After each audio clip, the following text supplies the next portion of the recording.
Director Gabbard, you referenced the past intelligence reports and assessments on this, including that 2017 one that was signed off, as Ed noted, by every Republican on the Senate intelligence community, including the acting chair of the time, now Secretary of State Marco Rubio, who said in a statement that they did not find any evidence of Russian collusion, but they did find, however, is very troubling, and they found irrefutable evidence of Russian meddling. One, are you saying that he's wrong in that statement that he made then?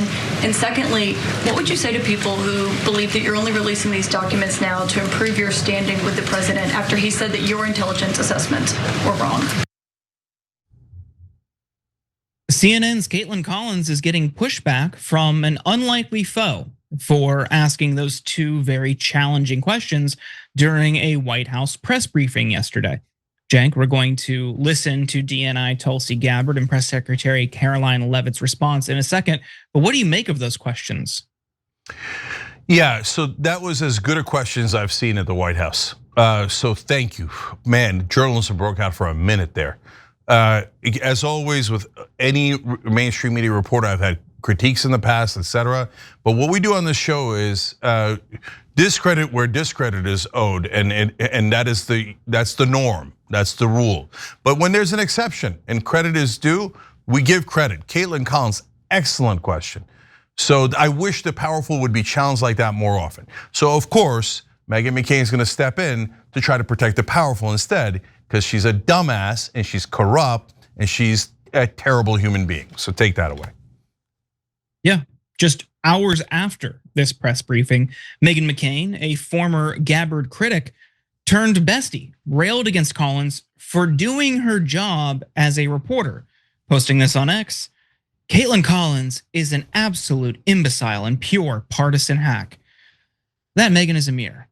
Have some respect for the two women standing in front of you who are exposing lies, deep corruption, and keeping the country safe. The White House should pool her credentials. Now, if you remember, Meghan McCain used to be very critical of Gabbard, suggesting she was an apologist for Syrian President Bashar al-Assad on The View back in 2019. But eventually, the two became besties and have pretty much been inseparable.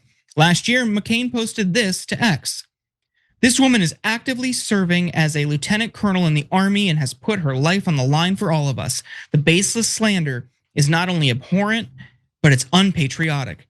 Shame on all of you trafficking in these lies. America will be safer with her in the cabinet.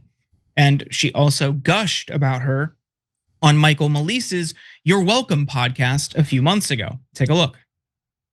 One of the things we really bond over is people really love us, but people also really hate us. And we both feel like misunderstood, I think, by the media and have been really targeted for all the wrong reasons. And we really bonded over that. And she's just like, I feel very privileged that I get to have this kind of relationship with her because she doesn't let a lot of people close to her. And she's just funny and fun and kind.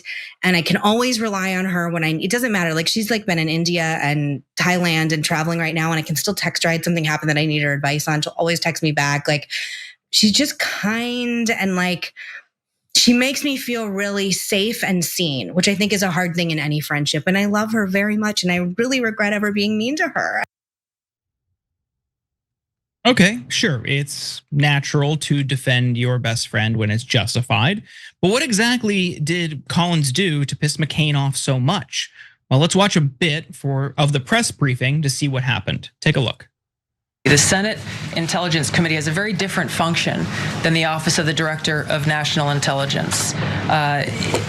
The evidence and the intelligence that has been declassified and released is irrefutable. As for your second question, Kaitlan, I think who is saying that she would release this to try to boost her standing with the president? Who has said that? Well, the president has publicly undermined her when it came to Iran. He said she was wrong. He told me that she didn't know what she was talking about. That was on Air Force One on camera. The only people who are suggesting that the Director of National Intelligence would release evidence to try to boost her standing with the president are the people in this room who constantly try to sow distrust and chaos amongst the president's cabinet. And it is not working. I elected by the Attorney General Bill Barr. I will just answer your question directly. I am with the President of the United States every day. He has the utmost confidence in Director Gabbard. He always has. He continues to, and that is true of his entire cabinet, who is all working as one team to deliver on the promises this president made.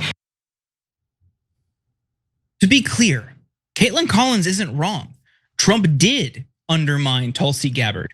Take a look. I think within a matter of weeks, or certainly within a matter of months, they're going to be able to have a nuclear weapon. We can't let that happen. What intelligence do you have that Iran is building a nuclear weapon? Your intelligence community has said they have no evidence that they are at this point. Well, then my intelligence community is wrong. Who in the intelligence community said that? Your director of national intelligence, Tulsi Gabbard. She's wrong. But somehow, Collins is in the wrong for actually pushing the administration to answer tough questions. Cenk. Yeah. Okay, so a lot to point out here. Let's start with the standard stuff. The White House should pull her credentials, said the person pretending to be in favor of free speech. Oh, the Democrats are terrible. They won't let us say racist things. Oh, the Democrats hate free speech. Oh, she said something that's undeniably true about the beloved president and beloved Tulsi Gabbard. Get her out of there. Cancel her. Oops, there's cancel culture. There's your, never believed in freedom of speech. They only believed in their speech, not anyone else's speech. Okay, so let's be clear about that. Now let's move on to this particular story. I mean, speaking of imbeciles and pure partisan hacks, I mean, Meghan, that's embarrassing projection. You're talking about yourself, and only a hack, a partisan hack, would say that, oh, I can't believe that's such a bad question. Is Tulsi Gabbard trying to make up and get into Donald Trump's good graces by doing the two things Donald Trump cares most about: distract people from the Epstein files and obsess about past elections and hating Barack Obama and being better than Barack Obama. That's a gift wrap for Donald Trump. Everybody knows that's what the egomaniac wants, right? And why do you have to do that? Because you accidentally told the truth once and said that Iran wasn't close to having the bomb.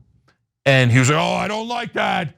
Tulsi told the truth. Boo, I hate Tulsi now. She's like, no, I'll make up for it. I'll make up outrageous lies and say we should kill Obama for treason based on those preposterous lies, right? Trump's like, me likey. Back to good. Like, hey, Meghan, we have eyes. We're all seeing it, okay? So who the hell do you think you are? You think we're gonna trick everyone? We saw Trump call out Tulsi. We saw him trying to get past the Epstein files with distractions. And now here comes Tulsi with the largest distraction you've ever seen in your life. Former President Obama committed treason. And okay, so what she said in that little answer there, Tulsi did, she said that our evidence is irrefutable. Well, part of that is true. It's irrefutable because no one has refuted it. There's no actual disagreement. She says, well, the Russians didn't hack into our system. Good news, Obama didn't say that. The Democrats didn't say that. No one said that. You just made that up. You made it, The evidence says the Russians didn't hack. Who said it? Who said the Russians hacked into the actual vote? Show me one quote of Obama saying that. Go ahead, show me one single quote of Obama saying that. You can't because you're a giant liar. And of course, since Meghan McCain is a giant liar, she's like, oh, my lying buddy. And by the way, you guys wanna know why they kissed and made up? It has nothing to do with any of this. Because before, Tulsi was met with Bashar al-Assad and was on the side of the Syrians and the Russians who were opposed to Israel. Now she's on the side of Israel. So, oh, Tulsi's such a good friend. Come here, oh yes. Israel first is united again. Okay, good, enjoy her. Israel first, enjoy her. That's who Meghan McCain is. So look, all the Israel first guys, what do I mean by Israel first? The people who think the only issue that matters is Israel. Like protecting Israel is so 1 billion times more important than protecting Americans, American citizens, any other issue. Should we have paid family leave? Should we have higher wages, lower drug prices? No, Israel. Anybody criticizes Israel, they should be fired and canceled. That's why I'm against cancel culture. Yeah. Giant hypocrites. But we should stop talking about Meghan McCain because she's totally useless. She's a former senator's daughter. Who cares? She used to be on The View. Who cares? We don't care about the people on The View now. Why would we care about ex-host of The View? Gee, I wonder what Elizabeth Hasselbeck thinks. Who cares? We should all stop paying attention to Meghan McCain. She's an irrelevant loser. Yeah, well, as somebody who had a crush on Elizabeth Hasselbeck when she was on Survivor when I was a teenager, I still care what she has to say. But yeah, I think it's ridiculous where Meghan McCain is now relative to where she was when her dad was alive and when she was an anti-Trumper. Like the 180 has been ridiculous. Like, does she think about what she's saying and doing? How she, as somebody who has benefited solely from being his daughter, rode the coattails of nepotism into all of these positions. Now all of a sudden it's, yeah, you should revoke a reporter's press credentials. Yeah, Obama should go to jail. Yeah, there's no way, nothing. Nobody in the administration would ever do something publicly that is a blatant lie to curry favor with Donald Trump. Like, listen to yourself.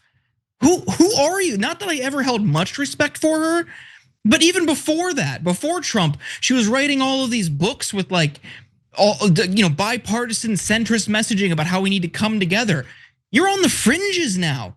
You've totally abandoned not just your family and everything your dad fought for, but who you claimed to be just 10 years ago. She's a laughingstock. Yeah, I agree so much that I'm not going to say anything more about that irrelevant loser. Every time you ring the bell below, an angel gets his wings. Totally not true, but it does keep you updated on our live shows.